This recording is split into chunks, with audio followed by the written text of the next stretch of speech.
Part 2. A flicker of satisfaction flashed in Cynthia's eyes, but she quickly masked it, stepping forward with an apologetic smile. I'm really sorry. Benjamin and I are just friends. He's just a deeply affectionate person. He felt bad that I got divorced so early, leaving Jessica without a father, so he paid extra attention to us. Please don't take it the wrong way, and don't let this upset you. She even added my contact before she left, saying that she wanted to make up for Esther's damaged painting. Cynthia, come on. While still holding Jessica, Benjamin stood nearby and softly called to her. Coming. Cynthia happily ran after him. They hadn't gone far when I heard their conversation clearly. Benjamin, seriously? Miss Stevens was just saying it out of anger. How could you just agree to a divorce so easily? Benjamin scoffed. She used every trick in the book to get this marriage. Do you really think she'd be willing to let it go? She was just a little harsh on Jessica just now. This is just a small punishment for her. Give it some time and she'll be begging me to come back. I couldn't help but let out a cold laugh. Benjamin, people change. Jocelyn Stevens, who once threw herself into love without hesitation, is gone. Now, for the sake of my daughter, I will choose to walk away from you completely. Esther hid in her room, crying uncontrollably. Mom, my classmates all say that Dad is Jessica's dad, but I never tried to take him away from her. Later that night,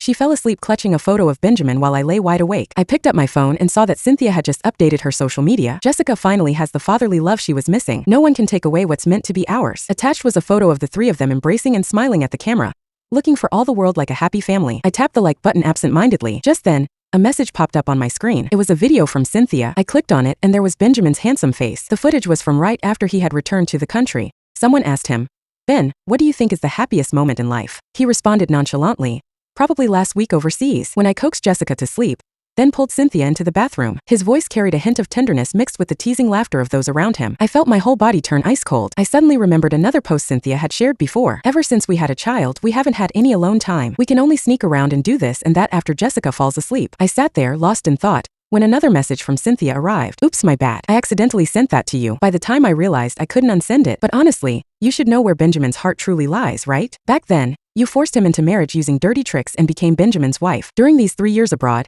he's been with me and Jessica. Jessica isn't even his biological child, yet Ben treats her better than any real father would. Even though we broke up, he still can't let go of me. It won't be long before we're back together again. Miss Stevens, I know your family is rich and you don't lack a man in your life. I'd advise you not to make things hard for yourself. Just back out on your own. After saying that, she sent another picture. Jessica was smiling brightly in the middle, while she and Benjamin were both kissing the girl's cheeks. They looked like a picture-perfect family. I smiled and replied, sure. Then I called my dad. Dad, I've made up my mind. I'm taking Esther to settle down abroad. We'll leave in a few days. His voice was filled with surprise and excitement. Really? But I heard that Benjamin just came back. Your family is finally reunited. Does he agree with this? I let out a bitter laugh. He'd love nothing more. That night, for the first time, I didn't stay up waiting for my husband to come home. It was already 2 in the morning when Benjamin returned. As soon as he entered the door, he frowned at the pitch-black room. Usually, I would leave a light on for him, but this time was an exception. Not only this time but from then on, I wouldn't bother him anymore. For 3 whole days, I didn't say a single word to Benjamin. After he sensed that something was off, he came home one night with a gift box in hand. Jocelyn,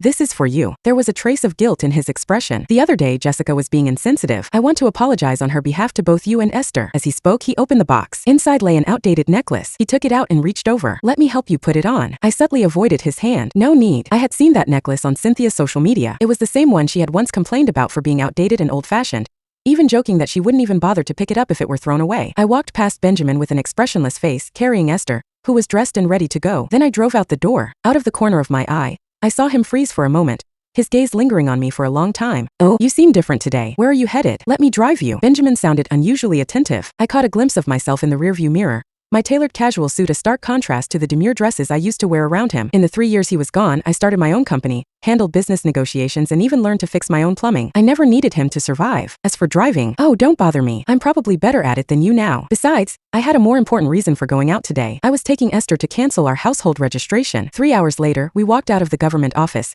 only to find Benjamin's car still parked at the entrance. He stood outside, his brows furrowed as he stared at me. Jocelyn, what are you doing here with our daughter?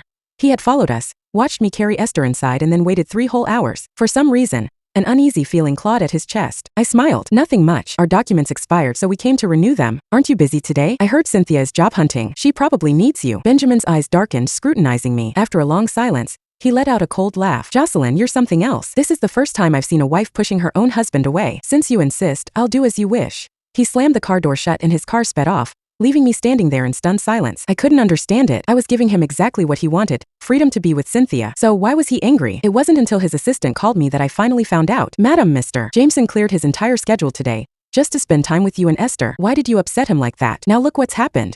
He's drinking himself into oblivion and has gone to see Cynthia and her daughter. His assistant had always believed we were a perfect match and tried to bring us back together. Now, seeing the way things were, I could only manage a wry smile. Thanks for telling me, but let him be. After all, I had my own plans. In 3 days, Esther and I would be leaving this place for good. However, fate seemed to have other ideas. On the very day I finalized Esther's transfer to a new school, Jessica pushed her into the pool, triggering a sudden and severe medical emergency. Panic seized me as I rushed Esther to the hospital, desperate for help. Alas, I was met with devastating news when I arrived. Benjamin had used his influence to divert all of the city's medical resources to treat Jessica's allergic reaction. Esther lay in the hospital bed, her small face pale and lifeless. I frantically dialed Benjamin's number, begging him to save our daughter. On the other end of the line, I heard Cynthia's sobs. Benjamin sounded exhausted, but then he let out a cold laugh. Jocelyn, what act are you putting on this time? Esther is perfectly fine. How could anything have happened to her? That day, I set aside everything for you too, but you pushed me away. Now that Jessica's in critical condition, you're trying to play some jealous game again. A metallic taste filled my throat. Just as I was about to explain, the call ended. A busy signal droned in my ears. A crushing sense of despair swallowed me whole. I expected to see tears and panic when I looked at Esther,